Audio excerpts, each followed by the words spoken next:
انتحار صرصار زيه زي اي صرصار بيستخبى بين الشقوق وتحت الجدار.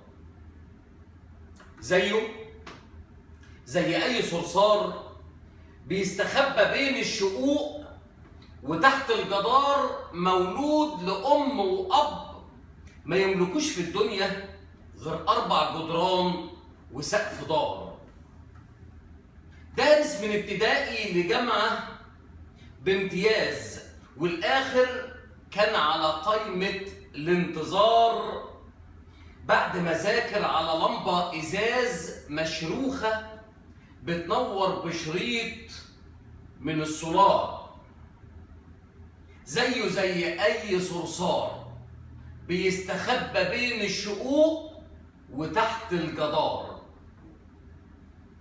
قضى الخدمة العسكرية عسكري مراسلة ضابط من الأحرار.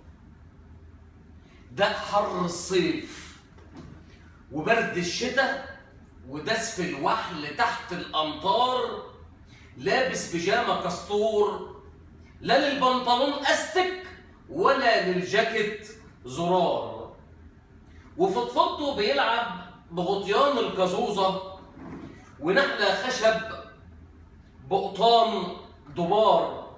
زيه زي أي صرصار بيستخبى بين الشقوق وتحت الجدار. عاش سنين طويلة في حيرة، عاش سنين طويلة في حيرة، شارد واقف على قمة الانهيار، بين سيجارة وكاس، وبين حلال وحرام، وبين جنة ونار. نسى الشهادة وشال طوب ورمل وزلط زي الحمار. ماتت أمه قدام عيونه من الفقر والقهر، خزي وعار، وابوه انحنى ظهره من الوقفة يبيع على عربية خيار. أصله زيه زي أي صرصار بيستخبى بين الشقوق وتحت الجدار. هداه تفكيره للهجرة لجمصة، وهناك يعمل عربية فشار. هداه تفكيره للهجرة لجمصة، وهناك يعمل عربية فشار، وهناك شاف صحابه بدرجة مقبول وجيد صاروا محل أنظار. واحد ماسك في إيده خطيبته والتاني مولع سيجار. أصل هو صرصار زيه زي أي صرصار بيستخبى بين الشقوق وتحت الجدار. عشان ليهم واسطة، ده أبوه وزير وده أبوه طيار، مشى على رجله كتير ومش عارف المسافة أميال ولا أمطار.